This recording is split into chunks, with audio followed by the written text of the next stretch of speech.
It's 12 o'clock and my hands are pointed straight up to the heavens. That means it's time for another exciting edition of the Jewish Handyman Show. Hello, Havarim, and welcome to another exciting edition of the Jewish Handyman Show. A local synagogue delivered this beautiful ark to us, but you can see it's kind of shop-worn. We're going to be cleaning it up and giving it a little bit of tender, loving care. So stick around and we'll show you how that's done.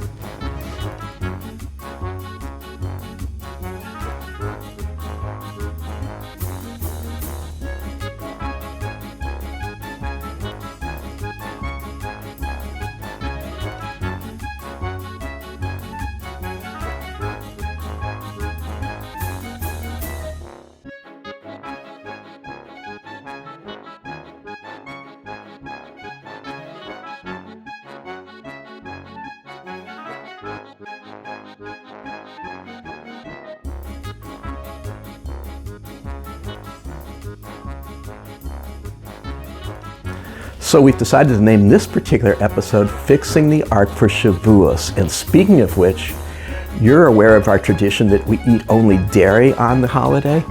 Well, later in the show, I'll share with you a little known fact as to how that tradition came about. But for now, let me set the table for you, so to speak. Now, we're all aware that Moses, in his communion with God, had to climb up and down Mount Sinai many times, right? Well, it so happened that my great-grandfather, you know, the guy I told you about in our last video, the guy who helped Pharaoh with his pyramids. Well, like Bezalel, he was also a general contractor to Moses and built for him a set of escalators that went up and down the mountain, but that's for another show. My point is that on Moses' very first ride down, you'll remember he was carrying those heavy tablets. Well, he saw something coming down that escalator that really pissed him off, so much so that we'll tell you about it later in the show. But for now, let's get back to building our ark project. Now, since we're going to basically rebuild this ark, I was thinking we should make it taller. After all, this particular rabbi is a pretty tall guy, 6 feet, 7 feet, I don't know, tall guy. The current ark is about, let's say 4 feet tall. The rabbi's here, right? Tall guy. I think we should build the ark so that at least at eye level, he is seeing deep into the side of the ark. So let's build the ark, but we'll put it on a pedestal. It'll look like this. All right, so here's the ark. And there's it's on a pedestal. Can you see that? Can you see how it's gonna look? Kind of like that, all right? Here's the old ark. Here's the new ark. I think it'll be pretty nice. Let's get started. By the way, I forgot to mention, this is the synagogue's portable ark, so we should put it on wheels. That'll add another 4 inches to its height. Overall, maybe about 70 inches or so, plus or minus. More to the plus because the near Tamid will probably add about another 10 inches. So overall, I think it'll be a pretty nice height. Can you see all that? Let's get started. Hi guys, I'm here with my friend Paul from LA Woodworks. He's going to help us restore the ark. Paul, what do you think about this project? Good morning, Peter. It's been going very well. Do you think the kids will enjoy this for their bar mitzvah? Oh, I think they're gonna kfel. Kfel, that's a good one. Okay, thanks, Paul. Let's get started. Good. A little Yiddish in there for the Jewish handyman. Okay, done. Look at the current condition. Pretty bad, huh? We'll fix all that up. We'll be installing new veneer on the box, so first we must remove the old doors, remove the old trim, and sand the box as needed.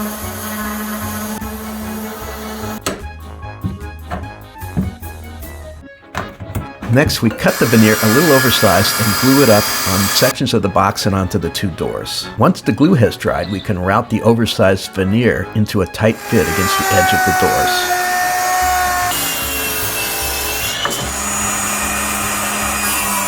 I then safely and carefully cut the narrow strips to size. Then over to the belt sander and they are pin nailed to the box. I'm cutting a new channel into the floor of the cabinet. This will help keep the Torahs standing upright in the ark.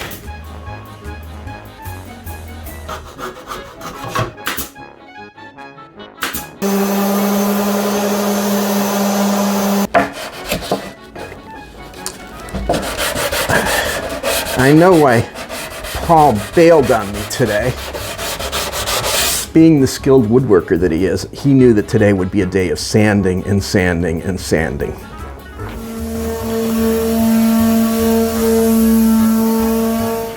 The basic cabinet to the Ark has now been completed. Now we build the pedestal.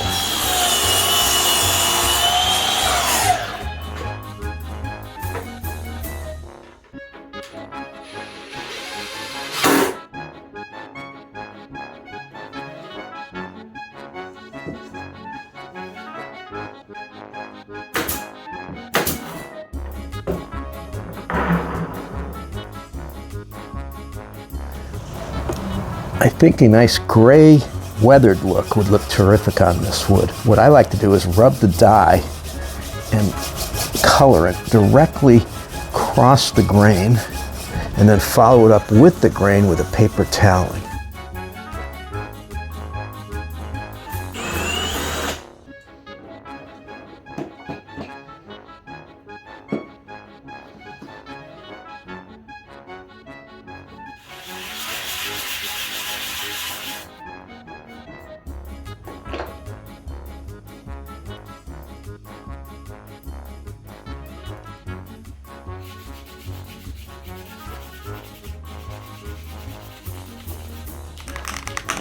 So I decided to spray the wood as black because I think it'll look really good next to the wood.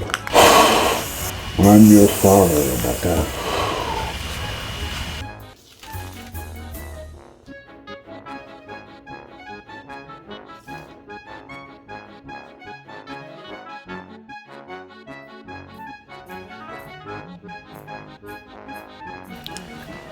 The fabric is measured, cut, glued, and taken to the alterations department for additional work.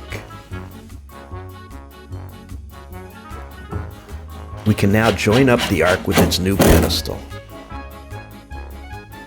Well, I think this would be a great spot to break for a brief commercial announcement, so stick around for more of the Jewish Handyman show. And don't forget, we still have some learning to do as to why we eat dairy on Purim, on Shavous. Hi friends, you consider yourselves well prepared, always with your Swiss Army knife at hand?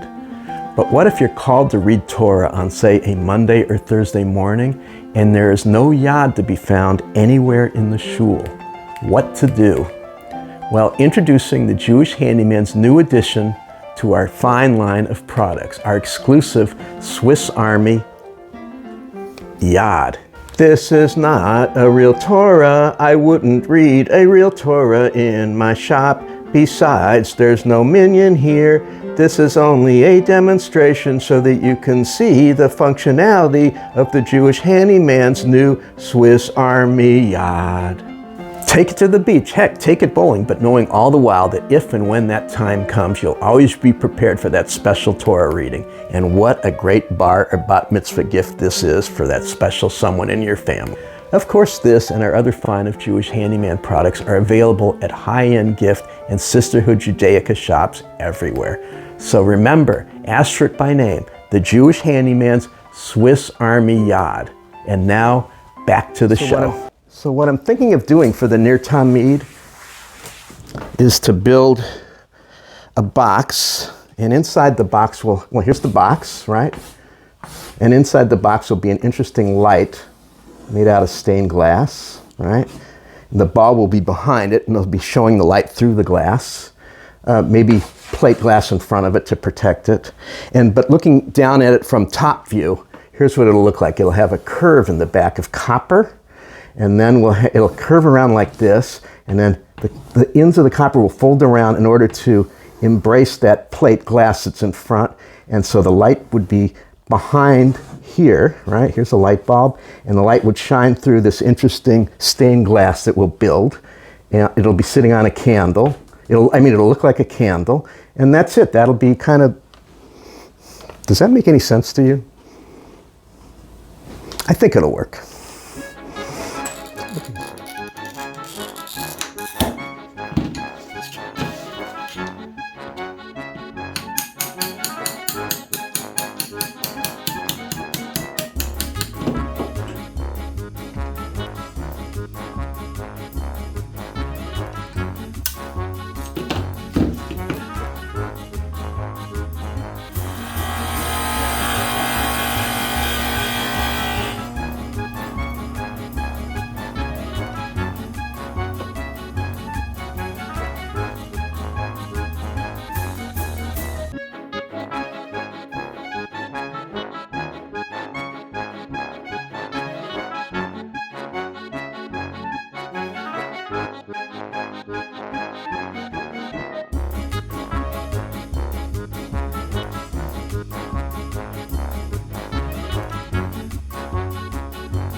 I think that now would be a good time to conclude with the story about why we eat dairy on Shavous.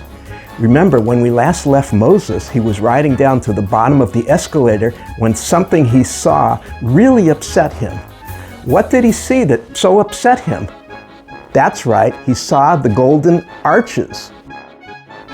He had specifically left instructions with his posse that they were to enter into a franchise agreement with Dairy Queen Esther in his absence.